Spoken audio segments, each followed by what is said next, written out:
mainly the ideas and not detailed construction.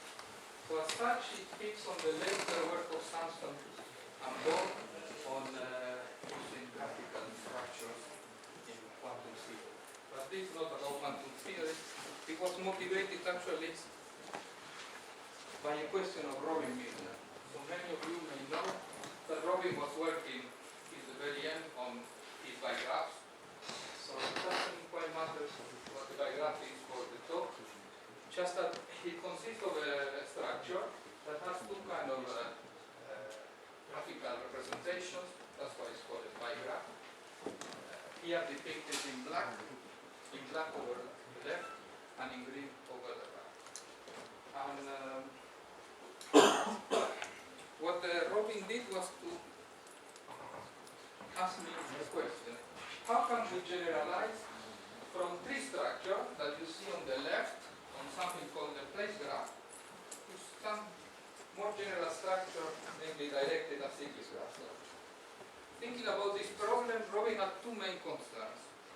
First is the applicability of extended this theory. This was quite cast in his mind, and he was interchanging emails with more practical people in Glasgow and all that. To me, he asked me the technical question of how can we axiomatize that structure, generalizing this. So what I'm going to focus on here is on that problem, namely how can we go from tree structure to that structure. So this is the problem. To give an algebraic characterization of the symmetric monoidal category DAG that consists of objects given by finite ordinals. I'm going to give more precise definition in a second. And morphisms are DAGs with interfaces. The actions for that structure have been already been considered. There is work by Jeremy Gibbons here from a long time ago, where certain kind of DAGs were also considered in this kind of vein, but the approaches are quite different. Okay, so what is a DAG? It's a structure like this. Formally, it's defined as consists of a set of nodes. Here, there are split in three parts. There are the input nodes, the output nodes, and then the internal nodes. And a DAG is just a relation between all these nodes whose transitive closure is irreflexive. So here we have a DAG from the ordinal 2, 0, 1 to the ordinal 3. And here I have another DAG from the ordinal 3 to the ordinal 0. And what we want to do is compose them. So how do you compose them? Well, you plug the interfaces, so 0 with 0, 1 with 1, 2 with 2, and you carry the pointers forward. So when you plug these two pointers will now be forwarded by this edge here. So 0 and this internal node will bound up here. Formally, the category of DAGs is defined as DAGs of this form, quotient by equivalence relation that identifies isomorphic classes of graphs. Okay. So what we are really interested in is isomorphism classes of directed acyclic graphs. So here is the resulting composition of these two DAGs. I have labeled the internal nodes in this example so that you see how the composition happens and how pointers get forward. So, for instance, K goes to 2, and 2 splits into A and C, so K goes to A and to C. Okay. This gives you a category. In fact, the symmetric monoidal category, the symmetry is easy to think about. You can just permutate all this as you wish, and these keep the same graph structure. To take the tensor product of two DAGs, you should put them side by side, and that's it. So the question is, what is the algebraic structure for which the three models are exactly this category? Robin had looked at this problem when these DAGs are actually trees. And he came up with some axiomatization, which I'm going to go through in a minute. So, okay. So what I'm going to concentrate on here is this category DAG. fact, this is just a point in the whole landscape of algebraic structure I want to put you through. So the landscape starts with the category of permutations and the additive monoids of natural numbers, and by combining these together we get into more and more interesting categories, the category of functions, of relations, matrices over the numbers and even the integers, or well, forests, partially or partial order sets or concepts, DAGs or with the labels on the natural number or the integer. And for each of these I have some algebraic theory explaining them as reconstruction. Okay. So what I want to do first is establish what the mathematical setting for discussing the problem is. And it's that of what I have called symmetric monoidal equational presentation. So these are a variation of Maglev on Lovier's equational theories. So I'm going to introduce the concept with a couple of examples. The first one is that of commutative monoid. So a commutative monoid has two kind of operations, eta and nabla. They have the desirity, eta is the unit for the monoid, and it goes from 0 to 1. A multiplication takes two things into 1. And then you can put equations that you may write in algebraic form as you usually do. These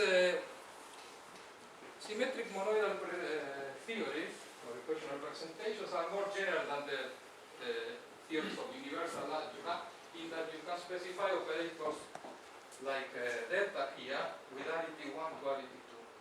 So this is typically called a commultiplication, and I'm using it here to show you the theory of commutative common. The equations that can give them in diagrammatic form as you would do in category theory, or you can give them in algebraic form by using what's called Sweetler notation. I discovered over lunch that Gordon has some other notation for these kind of things related to the expression. Okay. This is the first syntactic notion of algebra. Now I want to look at a more invariant notion of algebra. So each equational presentation is describing a theory. But there are many equational presentations that may describe the same theory. So what we are interested in here is in consider the notion of theory that is invariant under equational presentation. That is the closure of the equational presentation in a sense. And this is these are the Maglev product and permutation categories shortened to props. So there are strict symmetric monoidal categories where the monoidal structure is very simple, it's just that of finite ordinals and their addition. So first example is the category DAG that I introduced before, is one such thing. But in fact every symmetric monoidal equational representation induces one of these structures. So how is this done? By a syntactic construction. So give me an equational presentation E. Now I syntactically build a new category that has identities, closed morphisms by composition, by tensor product. I add all symmetries. For each operator I add a morphism in my category. Now I quotient all this by the actions of symmetric monoidal categories, and together with the laws that I have put for the equational presentation, and I get a product. So the question now becomes very precise. What is the symmetric monoidal equational representation that whose free construction gives me exactly the category of that? Okay. And the answer is that it's the equational representation that consists of a node, and I will define this in a minute, together with that of the generated commutative by algebra, which I will also tell you about it in a minute. So what I'm going to do is to build the proof of this theorem little by little. So let's start first looking at the equational presentation that is empty. So it has no operators. What is the prop that it generates? Well, it's the category where have both the symmetric monoidal structure, So it's a free strict monoidal category on an object. And what is that? It's the category of finite ordinals and permutations. So this is how we can understand it in graphical form. And I'm going to use graphical form all over the rest of the talk. So now I want to introduce the equational representation of a node. So what is that? It's just one operator, which is a loop on one. So it takes one argument and outputs one thing. That's the intuition. Now I look at the prop. So the theory generated by this operator. So it has to be symmetric monoidal, and it has to have this operator. This operator, you can imagine it as a tick of a clock. So it's just discrete time. So inside the symmetric monoidal theory, you have the node iterated as many times as you wish, together with all the symmetric structure. So what you get out is the category whose objects are finite ordinals and permutations that are labeled by natural numbers. So one way to think of this would be to say that the permutation tells you how you reorder your nodes, while the labeling tells you how long it takes you to do that. And so if you go from 1 to 2 in n1 steps and from 2 to 1 in n2 steps, then you should go from 1 to 1 in n1 plus n2 steps. Okay. So what I have done here, so this example is interesting, that is somehow a bit degenerate. I constructed the free prop here by taking first the free category on a node, which is the additive monoid of natural numbers, and then the free symmetric monoidal category. We are just lucky for being able to do that, and we'll see later on that this is not always the case. So now I introduce the example of commutative monoids. So what is the category that it generates? And in fact it's the category of finite ordinals and all functions. Okay? This is quite well known.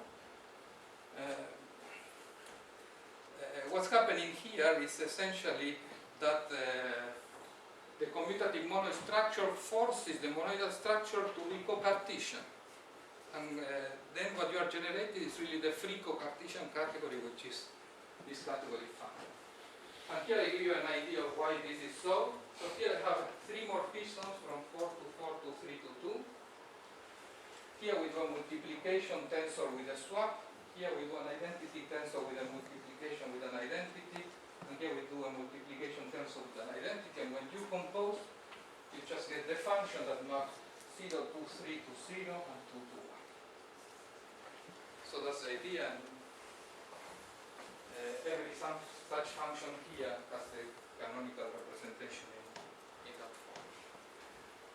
So the next algebraic structure I want to go through is the one that puts the last two together. So I take a sum. So that means I take two theories side by side. And now it's the theory of the node together with that of the commutative comonoids. When I do that, I need to, well, the free construction is intuitively obtained by interleaving the two theories, the free construction of the two theories together. So this was essentially given the theory of functions. This is the theory of permutations labeled by natural numbers. And so what one gets is actually the subcategory of DAGs that are forest. And this kind of result is implicit in Robin's work. It was, I found out later, kind of implicit in some work of Ikemura. Well, I may say something about it later on. It's kind of, it was known, Gorton knew it as well. So here is an idea why this is the case. So here's a morphism, now they're going bottom up. So from 2 to 2 to 3 to 3 to 3 to 4. So we do the tensor of the identity with a node, then we do the commultiplication tensor with the node tensor with a identity tensor with a node tensor with identity, and then we may split. And you see that there is an inherent tree-like structure in here, in fact a forest. And this is how it would look like. There is one internal node for each node map. So 1, 2, 3, 4, 5, 6. 1, 2, 3, 4, 5, 6. And then the rest of the structure, which is the one related to the commutative comonoid, is just telling you how the branching should work. So if you think that the equational theory of the node is like ticking time, so what we are doing here is that when we have commutative comonoid, which gives me branching, plus ticking, what we are having is some kind of branching time structure. And that's just a